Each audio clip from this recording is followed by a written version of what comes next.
नमस्कार, मैं हूं आपके साथ हिमानी नैथानी। सुबह के 8 बजने को हैं और हम लेकर हाजिर हैं सारा देश 100 खबरों का ये सफर। तो आइए फटाफट खबरों के सफर की शुरुआत करें। उत्तराखंड में बीजेपी ने सरकार बनाने का दावा पेश किया है। बीजेपी विधायकों ने कांग्रेस के 10 असंतुष्ट विधायकों के साथ गवर्नर से मुलाकात कर मौजूदा सरकार को बर्खास्त करने की मांग की है। बीजेपी नेता कैलाश विजयवर्गीय ने कहा कि उत्तराखंड के राज्यपाल के पास 35 विधायकों के साथ वो गए और उसकी वीडियो रिकॉर्डिंग बाकायदा करवाई। देर रात कांग्रेस के बागी विधायक दिल्ली पहुंचे। कांग्रेस के असंतुष्ट विधायकों में से एक विजय बहुगुणा ने यह कहा कि हरीश रावत की सरकार अल्पमत में है। हरक सिंह रावत ने कहा कि उत्तराखंड सरकार सही तरीके से काम नहीं कर रही। उत्तराखंड के मुख्यमंत्री हरीश रावत ने कहा कि उनकी सरकार को कोई खतरा नहीं है। उन्होंने दावा किया कि अगर सदन में बहुमत साबित करने की बात आई तो वो साबित कर देंगे। इससे पहले विधानसभा में जोरदार हंगामा हुआ। वित्त विधेयक पर हंगामे के बीच स्पीकर ने यह दावा किया कि ध्वनि मत से विधेयक को पास करा दिया जाए। हालांकि बीजेपी दावा कर रही है कि वित्त विधेयक पास ही नहीं हुआ। विधानसभा में कल दोनों पक्षों के बीच गाली गलौच और धक्का मुक्की का दौर भी चला। बीजेपी और विजय बहुगुणा सहित वेल में प्रदर्शन कर रहे कांग्रेस के विधायकों को विधानसभा के अंदर ही बंद कर दिया गया। उत्तेजित विधायकों ने ऐलान किया कि वो इस आंदोलन को पूरे प्रदेश में लेकर जाएंगे। इधर सरकार ने पीपीएफ, किसान विकास पत्र और फिक्स डिपॉजिट के ब्याज दरों में बड़ी कटौती का फैसला किया है। सरकार के इस फैसले से लोगों को मिलने वाला ब्याज अब और कम हो जाएगा। ये नई दरें 1 अप्रैल से लागू हो जाएंगी। ये दरें फिलहाल 3 महीने के लिए लागू होंगी। पीपीएफ की मौजूदा सालाना दर 8.7% को घटाकर सरकार ने इसे 8.1% कर दिया है। किसान विकास पत्र की ब्याज दरों को भी 8.7 से कम कर 7.8% कर दिया गया है। 1 साल के फिक्स डिपॉजिट पर अब तक मिलने वाली ब्याज दर 8.4% से घटाकर 7.1 इसको कर दिया गया है। वहीं 2 साल के फिक्स डिपॉजिट की ब्याज को 8.4% से कम कर 7.2% कर दिया गया है। 5 राज्यों में होने वाले चुनाव से पहले बीजेपी ने आज राष्ट्रीय कार्यकारिणी की बैठक बुलाई है। इस बैठक में प्रधानमंत्री नरेंद्र मोदी के अलावा बीजेपी अध्यक्ष अमित शाह और पार्टी के बड़े नेता शामिल होंगे। ये बैठक 2 दिनों तक चलेगी। इसमें सबसे अहम मुद्दा ये होगा कि कैसे केंद्र सरकार के काम को जनता के बीच लोकप्रिय बनाया जाए। दिल्ली की पटियाला हाउस कोर्ट ने जेएनयू में देश विरोधी नारेबाजी के आरोप में गिरफ्तार जेएनयू के 2 छात्र अनिर्बन भट्टाचार्य और उमर खालिद को जमानत दे दी। दोनों को 25,000 के निजी मुचलके पर 6 महीने की अंतरिम जमानत मिली है। इस खबर के बाद जेएनयू में होली मनाई गई। उमर खालिद ने यह कहा कि उन्हें सेडिशन की धारा में बुक किए जाने पर गर्व है, क्योंकि देश के स्वतंत्रता सेनानियों को भी इसी धारा में बुक किया गया था। जेएनयू मामले को लेकर दिल्ली विश्वविद्यालय में एबीवीपी और वामपंथी छात्रों के बीच आज झड़प हो गई। एबीवीपी के छात्रों का आरोप है कि लेफ्ट के छात्रों ने नुक्कड़ नाटक के भेष में आरएसएस का दुष्प्रचार किया। एबीवीपी का यह भी आरोप है कि लेफ्ट छात्रों ने शहीद भगत सिंह के नाम पर नुक्कड़ नाटक करने का परमिशन लिया था। वहीं लेफ्ट छात्रों का आरोप है कि एबीवीपी के छात्रों ने उन पर हॉकी स्टिक से हमला किया। जेएनयू विवाद के बीच फिल्म अभिनेता अनुपम खेर अपनी फिल्म बुधायना ट्रैफिक जैम की स्क्रीनिंग के लिए जेएनयू कैंपस पहुंचे। अनुपम खेर के जेएनयू पहुंचने पर कुछ छात्रों ने अनुपम खेर गो बैक के नारे भी लगाए। अनुपम ने अपने भाषण के दौरान इशारों में जेएनयू छात्र संघ के अध्यक्ष कन्हैया पर निशाना साधा। उन्होंने कहा कि जेल से बाहर आए एक शख्स को हीरो आखिर कैसे बनाया जा सकता है। दिल्ली यूनिवर्सिटी के लेक्चरर एसएआर गिलानी की जमानत याचिका पर पटियाला हाउस कोर्ट आज सुनवाई करेगा। देहरादून में बीजेपी के प्रदर्शन में अपनी टांग गंवा चुके घोड़े शक्तिमान पर सियासत गरमाती जा रही है। शक्तिमान को पीटने के आरोपी बीजेपी विधायक गणेश जोशी को आज कोर्ट ने 14 दिनों की न्यायिक हिरासत में भेज दिया। हाईकोर्ट में एक जनहित याचिका दायर कर विधायक को पुलिस हिरासत में विधानसभा सत्र में भाग लेने की अनुमति देने की मांग की गई थी, लेकिन इस याचिका को भी खारिज कर दिया गया। इधर क्रिकेटर विराट कोहली ने घोड़े शक्तिमान पर हमले की कड़ी शब्दों में निंदा की। विराट ने ट्वीट करते हुए लिखा कि जानवर पर बिना वजह हमले से अचंभित और दुखी हूं। इससे ज्यादा कायरता कुछ और नहीं हो सकती। उम्मीद है कि आरोपियों पर कड़ी कार्रवाई की जाएगी। हम सभी इस घड़ी में शक्तिमान के लिए दुआ करें। इधर हरियाणा सरकार से बातचीत के बाद जाट महासभा ने आरक्षण को लेकर अपना आंदोलन टाल दिया है। इस मसले पर खट्टर सरकार ने सभी मांगों पर विचार करने का भरोसा दिया। वहीं जाट नेताओं का ये कहना है कि सरकार इस मसले पर गंभीरता दिखा रही है। अब जाटों ने सरकार को 31 मार्च तक का अल्टीमेटम दिया है। जम्मू कश्मीर में बीजेपी और पीडीपी गठबंधन टूटने की कगार पर पहुंच चुका है। बीजेपी महासचिव राम माधव ने दो टूक शब्दों में कहा कि सरकार बनने से पहले पीडीपी की कोई शर्त नहीं मानी जाएगी। पीडीपी अध्यक्ष महबूबा मुफ्ती ने प्रधानमंत्री नरेंद्र मोदी से मिलने का वक्त मांगा है। इससे पहले उन्होंने गुरुवार को अमित शाह से मुलाकात की थी, लेकिन ये बैठक किसी नतीजे तक नहीं पहुंच पाई। पूर्व मुख्यमंत्री ओमर अब्दुल्ला ने भी ट्वीट कर महबूबा पर सवाल उठाए। उन्होंने ट्वीट कर लिखा कि महबूबा मुफ्ती को खुद ही नहीं पता कि केंद्र से वो चाहती क्या हैं। उनका व्यवहार बड़ा ही निराशाजनक है। बिहार विधानसभा में सभी 243 विधायकों को माइक्रोवेव ओवन बांटे गए। शिक्षा विभाग की ओर से सभी विधायकों को ये तोहफे दिए गए। इन तोहफों को लेकर विपक्ष ने सवाल खड़े कर दिए हैं। विपक्ष ने साफ कहा है कि इतने महंगे गिफ्ट नहीं देना चाहिए था। इससे पहले कई विभागों ने सभी विधायकों को मोबाइल फोन और ब्रीफकेस भी बांटे थे। सरकारी विज्ञापनों में अब राज्यपाल, मुख्यमंत्री और कैबिनेट मंत्रियों की भी तस्वीर दिखाई देगी। इस मामले को लेकर सुप्रीम कोर्ट ने अपने आदेश में बदलाव कर दिया है। इससे पहले सुप्रीम कोर्ट ने आदेश जारी किया था कि सरकारी विज्ञापनों में राष्ट्रपति, पीएम, इससे सुप्रीम कोर्ट के चीफ जस्टिस के अलावा किसी नेता की तस्वीर का इस्तेमाल नहीं किया जा सकता।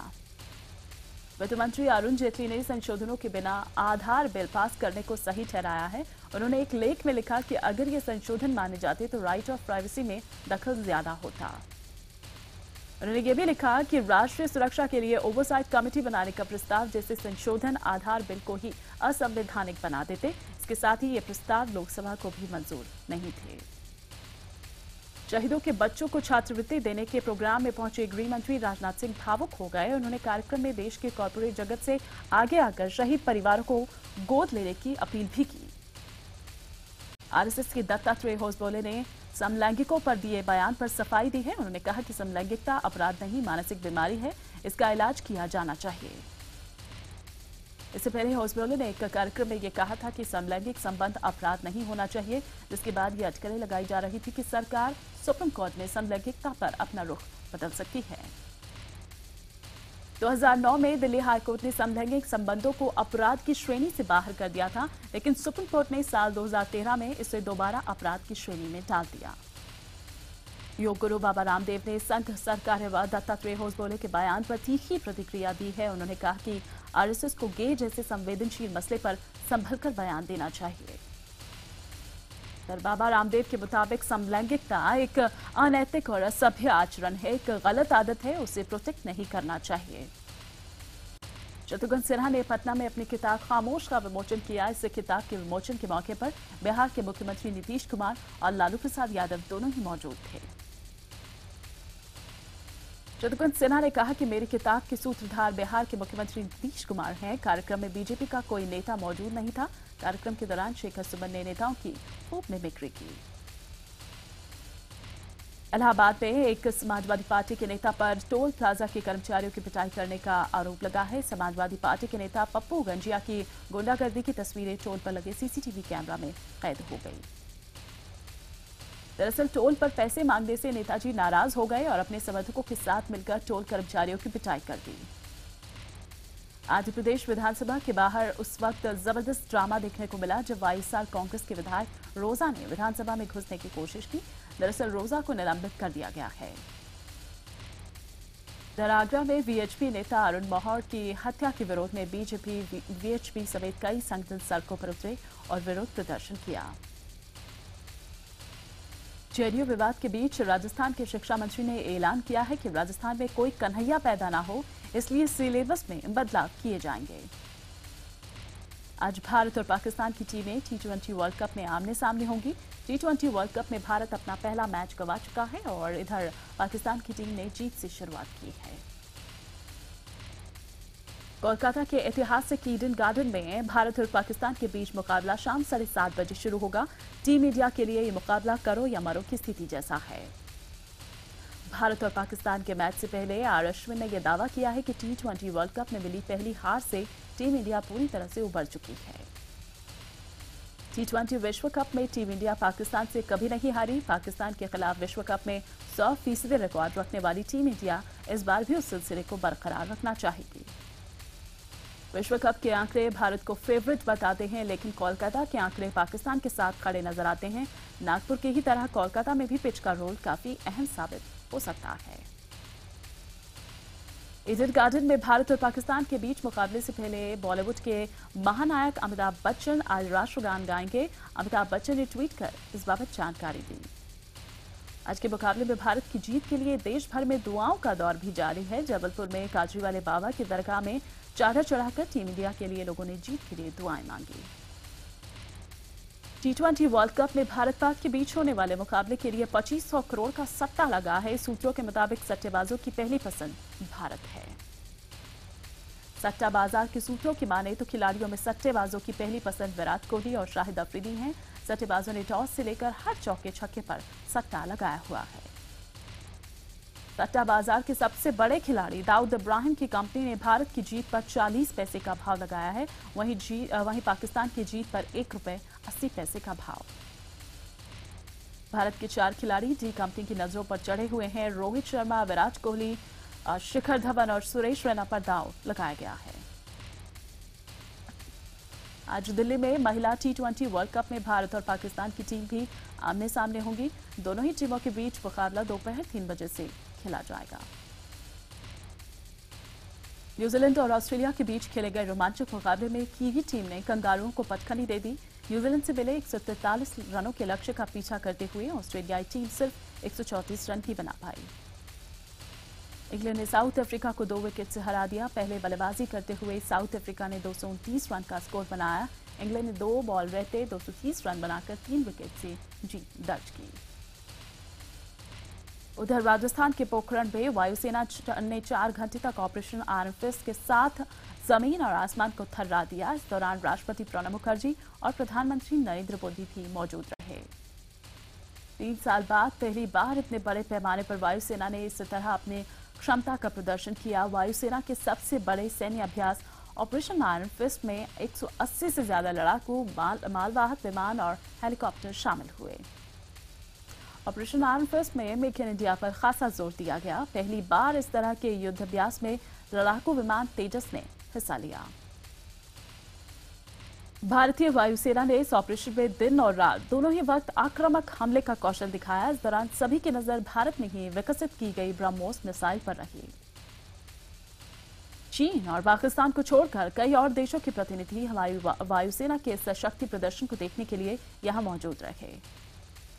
4 घंटे तक नॉनस्टॉप चले इस मेगा कार्यक्रम में वायुसेना ने 6 चरणों में अपनी ताकत दिखाई। फ्लाईपास्ट के जरिए 8 दशकों का अपना सफर भी दिखाया। जम्मू कश्मीर के कुपवाड़ा में सुरक्षा बलों और आतंकियों के बीच मुठभेड़ जारी है। मुठभेड़ में 2 आतंकी मारे गए हैं, जिनके पास से 2 AK-47 बरामद की गई। आतंकियों का एक दल घुसपैठ की कोशिश कर रहा था, जिसे नाकाम करने के दौरान ही ये मुठभेड़ हुई। यूपी के कानपुर में एक गत्ते के गोदाम में भीषण आग लग गई। आग से गोदाम के अंदर रखा माल जलकर खाक हो गया। जम्मू कश्मीर में भारी बारिश के बाद हुए भूस्खलन से कई अहम रास्ते बंद हो गए। रामबन के पास भी एक पहाड़ से भूस्खलन के बाद श्रीनगर रामबन हाईवे बंद हो गया। होली के मौके पर मुंबई पुलिस ने चलती ट्रेन में महिलाओं पर गुब्बारा फेंकने वाले मनचलों पर शिकंजा कसने की तैयारी कर ली है। ऐसे मनचलों की सजा देने की तैयारी है। इस अभियान को जीआरपी, लोकल पुलिस और आरपीएफ मिलकर अंजाम देंगे। लोकल में अनाउंसमेंट और मोबाइल ऐप के जरिए भी जागरूकता फैलाई जाएगी। यूपी के मुरादाबाद में ब्लॉक प्रमुख के शपथ ग्रहण समारोह में जमकर हंगामा हुआ। इस दौरान हथियार लेकर पहुंचे कुछ लोगों ने पंचायत के एक सदस्य को बुरी तरह से पीट दिया। ये घटना सीसीटीवी कैमरे में कैद हो गई। पीड़ित ने एसपी विधायक हाजी रिजवान और उनके समर्थकों पर पिटाई का आरोप लगाया। पंजाब के फिरोजपुर में एक अस्पताल में अल्ट्रासाउंड सेंटर में सीसीटीवी कैमरा लगा होने के मामला सामने आया है। जब एक महिला अल्ट्रासाउंड कराने पहुंची तो उसने कमरे में सीसीटीवी लगा हुआ देखा और शोर मचा दिया। महिला उस वक्त कपड़े बदल रही थी। महिला के शोर मचाने पर पुलिस को बुलाया गया। अस्पताल के एक्सरे रूम में भी कैमरे लगे पाए गए। उत्तराखंड के ऋषिकेश में एम्स अस्पताल में खूब हंगामा बरपा। एम्स में एक छात्रा के साथ छेड़छाड़ मामले में छात्रों और स्थानीय लोगों के बीच झगड़ा हुआ। इस दौरान एम्स के डायरेक्टर ने भी लोगों को काफी अपशब्द बोले। इस बीच एम्स के डीन की गाड़ी एक मरीज के ऊपर चढ़ गई, जिससे मरीज बुरी तरह से जख्मी हो गया। मरीज का इलाज अब भी अस्पताल में चल रहा है। यूपी के लखनऊ में छन्नी लाल चौराहे पर एक बच्ची की बोरेबंद लाश मिली। बच्चे के साथ रेप किया गया था, जिसके बाद उसकी हत्या कर दी गई। पुलिस ने आरोपी रिक्शा चलाने वाले शख्स को गिरफ्तार कर लिया है। आरोपी ने रेप के बाद हत्या की बात कबूल कर ली है। यूपी के मथुरा में बैंक कर्ज से परेशान एक किसान ने खुद को फांसी लगा ली। गोविंद ने 1 साल पहले खेती के लिए बैंक से 1 लाख रुपए का लोन लिया था। कुछ दिन पहले ही गोविंद को बैंक का नोटिस पहुंचा था, जिससे परेशान होकर गोविंद ने घर में खुद को फांसी लगा ली। छत्तीसगढ़ के बिलासपुर विश्वविद्यालय परीक्षा में पेपर लीक मामले में पुलिस ने 2 छात्रों को गिरफ्तार कर लिया है। पुलिस ने इनके पास से मोबाइल फोन और कई पेपर बरामद किए हैं। छत्तीसगढ़ के रायपुर में लोगों से ठगी करने वाले एक शख्स को पुलिस ने गिरफ्तार कर लिया है। ये शख्स लोगों को शेयर मार्केट में पैसा निवेश करने के नाम पर उनसे ठगी करता था। पुलिस को एक आरोपी की पिछले 1.5 साल से तलाश थी। पुलिस ने एमपी के रीवा से इस आरोपी को गिरफ्तार कर लिया। पटना रेलवे स्टेशन पर पुलिस ने 2 महिला हथियार तस्करों को गिरफ्तार किया है। पुलिस ने महिला तस्करों के पास से 7 पिस्टल और 15 मैगजीन्स बरामद की। ये दोनों महिलाएं कमर और पैर में हथियार बांधकर मुंगेर से हथियार कानपुर लेकर जा रही थी। बिहार के फुलवारी शरीफ में प्रेमी के शादी से इनकार करने पर प्रेमिका ने खुद को आग के हवाले कर दिया। ये घटना फुलवारी शरीफ के सरैया गांव की है। प्रेमी विकास के परिजनों ने टुन्नी और विकास की शादी से इनकार कर दिया था, जिसके बाद टुन्नी ने खुद को आग के हवाले कर दिया। पीड़ित लड़की के परिजनों ने प्रेमी पर दुष्कर्म का आरोप भी लगाया है। इधर टाइगर श्रॉफ और श्रद्धा कपूर की आने वाली फिल्म बागी का पहला गाना रिलीज हो गया है। बागी एक एक्शन फिल्म होगी, जिसमें टाइगर के साथ श्रद्धा कपूर भी एक्शन करती नजर आएंगी। शाहरुख खान की अगली फिल्म रईस में सनी लियोनी आइटम नंबर कर सकती हैं। इसके लिए फिल्म के निर्देशक ने सनी से बात भी कर ली है। इन दिनों एक्टर और सिंगर फरहान अख्तर और कल्की कोचलिन लिव इन रिलेशनशिप में रहने का मन बना रहे हैं। फरहान का हाल ही में तलाक हुआ था। ऋतिक और कंगना के बीच शुरू हुई लड़ाई खत्म होने का नाम नहीं ले रही। खबरों की माने तो अगर कंगना यह केस जीत जाती है तो ऋतिक को कम से कम 10 साल की जेल हो सकती है। पेरिस हमले के मुख्य संदिग्ध साले अब्दुल सलाम समेत 5 संदिग्धों को पुलिस ने गिरफ्तार किया है। पुलिस ने बेल्जियम की राजधानी ब्रुसेल्स में छापेमारी के बाद इन्हें गिरफ्तार किया। पिछले साल नवंबर में पेरिस में हुए आतंकी हमले में करीब 130 लोगों की मौत हो गई थी। हमले के बाद से ही साले की तलाश की जा रही थी। टोक्यो में एक ग्लाइडर यानी हल्का विमान आबादी वाले इलाके में जा गिरा। इस हादसे में 2 लोगों की मौत हो गई। मेजियांग प्रांत में 2 साल की एक बच्ची कार के नीचे आ गई। बावजूद इससे उसे मामूली चोटें आई। ये पूरी घटना सीसीटीवी में कैद हो गई।